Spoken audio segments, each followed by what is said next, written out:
साल 7-8 मौत हो चुकी है, डूब के मर चुके। चूंकि बड़े पैमाने पर शांति भंग हो सकती है और उसकी जिम्मेवारी खनन पदाधिकारी और जिला अधिकारी को जाएगी। जहां बालू उत्खनन हो रहा है वो महाबोधि मंदिर से 700-800 मीटर की दूरी पर है। बैठे हुए हैं उच्च पद पर, जो हमारे सरकार को भी बदनाम करने पर तुले। सरकारी अफसर जो हैं वो इस तरह कुंडली मार के बैठे हुए हैं कि सरकार को बदनाम करना चाह रहे हैं। बोधि मंदिर जो वर्ल्ड हेरिटेज घोषित है उससे 700-800 मीटर की दूरी पर उत्खनन किया जाए। नमस्कार, मैं हूं पवन चंचल और आप देखना शुरू कर चुके हैं जनजोश न्यूज़।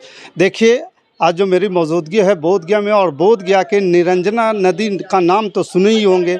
निरंजना नदी जहां बुद्ध भगवान की जब नाम आता है तो ठीक उसके बाद निरंजना नदी का नाम आता है। अगर निरंजना नदी है तो बुद्ध है, और बुद्ध है तो निरंजना नदी है। आपको बता दें कि महाबोधि मंदिर के ठीक सामने निरंजना नदी है। इस निरंजना नदी में भगवान बुद्ध स्नान करके ध्यान में पीपल के पेड़ के नीचे बैठा करते थे। आपको बता दें कि आज वो निरंजना नदी खतरे में है। आज वो निरंजना नदी समाप्ति के कगार पे पहुंच रहा है। आज वो निरंजना नदी ठेकेदारों के हत्थे चढ़ चुका है। आज वो निरंजना नदी के बालू का खनन जो है जोरों पर हो रहा है। और वहाँ पे जिस प्रकार से घनी आबादी के पास 700-800 मीटर की दूरी पर जिस प्रकार से निरंजना नदी की खुदाई हो रही है, वो एक कहा जाता है कि जो है जीता जागता नदी को, जीता जागता धरोहर को हत्या किया जा रहा है। निरंजना नदी विश्व धरोहर के रूप में माना जाता है और उसको कहा जाता है, जिस प्रकार से बोधगया को वर्ल्ड हेरिटेज घोषित किया गया है,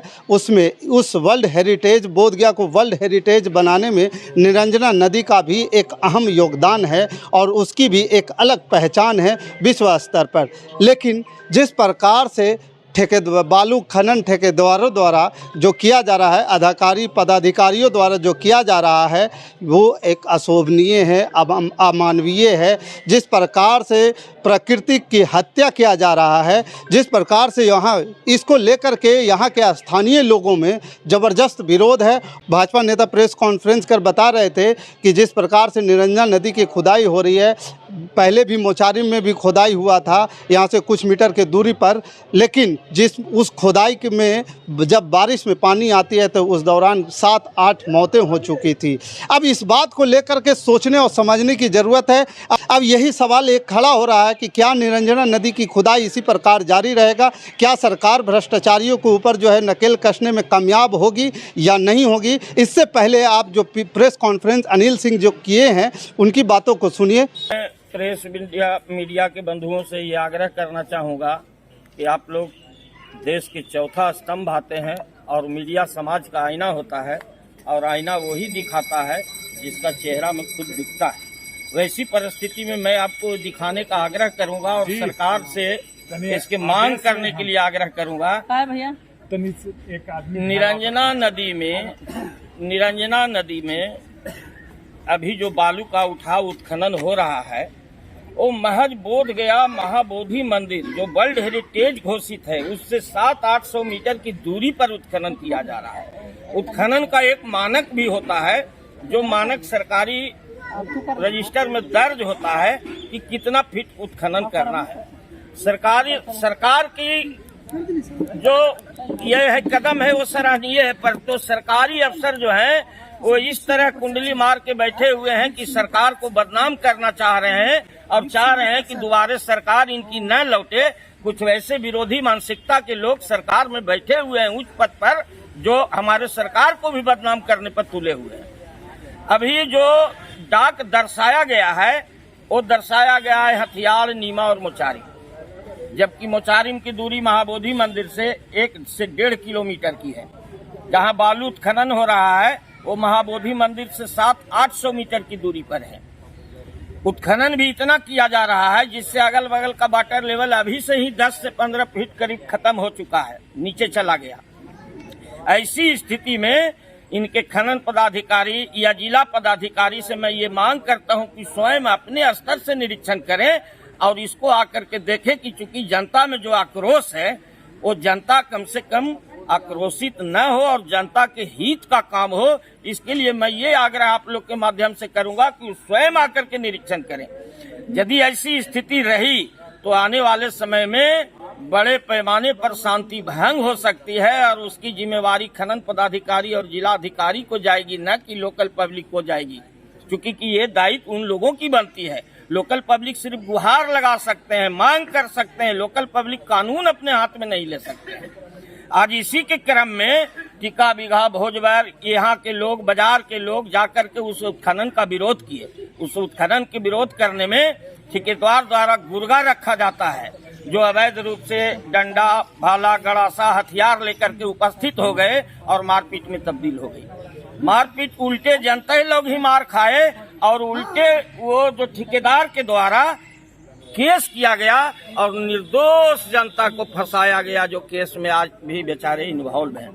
मैं ऐसी परिस्थिति में ये मांग करता हूं कि ये उत्खनन कार्य अविलंब रुकनी चाहिए। जहां आपका डाक दिए हैं वहां से उत्खनन करवाइए, न कि उस डाक के नाम पर पूरे नदी में आप उत्खनन कीजिए। नीमा कहाँ है, हथियार कहाँ है? और बुद्ध मंदिर से ये जो मौसा मोड़ बोलते हैं उसको, पंचमुखी हनुमान मंदिर के सामने से जो बकरौर घाट से रास्ता आई है बोधगया, उसका उत्खनन किया जा रहा है। ये तो जांच का विषय है। आखिर किस माफिया के चंगुल में कौन सा ऐसा माफिया है जिससे जिलाधिकारी और उत्खनन पदाधिकारी भी डरते हैं और ऐसे काम को बढ़ावा दे रहे हैं?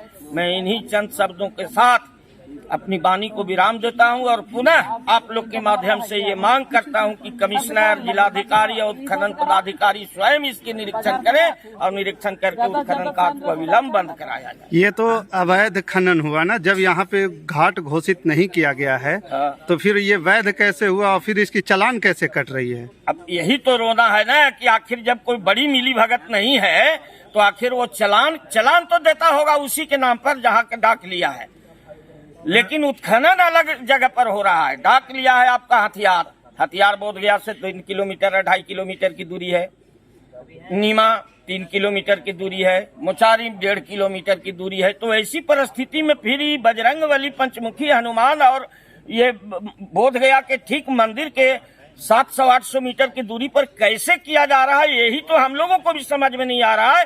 इसलिए मीडिया बंधुओं के से मैं ये आग्रह करके जानना चाह रहा हूं कि इसका निदान आप लोग कराएं। आप लोग चौथा स्तंभ है, आप लोग की बड़ी मेहरबानी। पहले कोई मौतें भी हुई है क्या खनन? बिल्कुल हुई है। मुचारिम घाट पर अगले साल 7-8 मौत हो चुकी है, डूब के मर चुके। चूंकि गहरा इतना था पता नहीं चला, गए स्नान करने उसमें डूब के रह गए। 7-8 मौतें अगले वर्ष हुई है। आध्यात्मिक दृष्टिकोण से भी या सरकारी दृष्टिकोण से भी यहाँ रिचार्ज निरंजना से राज्यपाल के द्वारा उद्घाटन किया गया। बिल्कुल पुनः उसी स्थान पर अभी खनन का कार्य चालू है, इस पर क्या कहना चाहेंगे? ये बिल्कुल मानवीयता के खिलाफ है। चाहे पैसे के लिए करें या अपने रसूख के लिए करें, ये मानवीयता के बिल्कुल खिलाफ काम है। भगवान बुद्ध की ज्ञान स्थली निरंजना नदी से ही जाना जाता है बिल्कुल। और गया का विष्णुपद भी फल्गु से जाना जाता है बिल्कुल। और ये दोनों में बालू का उठाव हो रहा है, तो आध्यात्मिक दृष्टिकोण से जो इसका हो रहा है, इस पर क्या कहेंगे आप?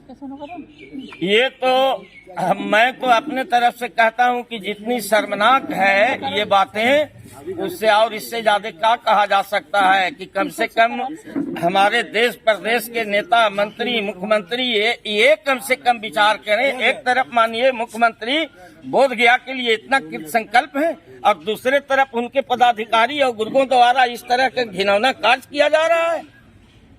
लानत है ऐसे कार्यों पर।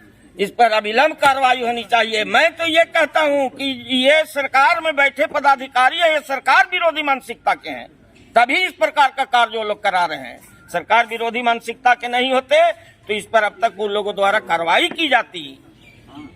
आज माननीय विधायक को इसका लिखित भी आप लोग दे रहे हैं, तो क्या आश्वासन मिला? माननीय विधायिका को हम लोग इसलिए लिखित दे रहे हैं कि माननीय विधायिका हमारे धरती से जुड़ी हुई महिला नेत्री हैं और ये बिल्कुल साधारण और गरीब परिवार से आए हैं और गरीबों को और हकीकत इन्होंने देखा है, इसलिए इनको, और लोग तो ऊपर से टपक आते हैं तो जमीन की वास्तविकता से उनको रूबरू होने में बड़ी समय लगता है, लेकिन ये जमीन से उपजी हुई महिला है, इसलिए इनके पास हम लोग आवेदन दे रहे हैं कि कम से कम आप तो जमीन से जुड़ी हुई हैं, आप जमीन की नेता हैं, आप इस पर पहल करें। इसलिए हम लोगों ने माननीय विधायिका को ये आवेदन सौंपा है। अच्छा। मैं अनिल कुमार सिंह, पूर्व जिला अध्यक्ष किसान मोर्चा, गया जिला भाजपा। बाकी इस खबर के प्रति आपका क्या विचार है, आप हमें कमेंट कर जरूर बताइएगा। हमारे साथ बने रहने के लिए धन्यवाद। जय हिंद, जय भारत।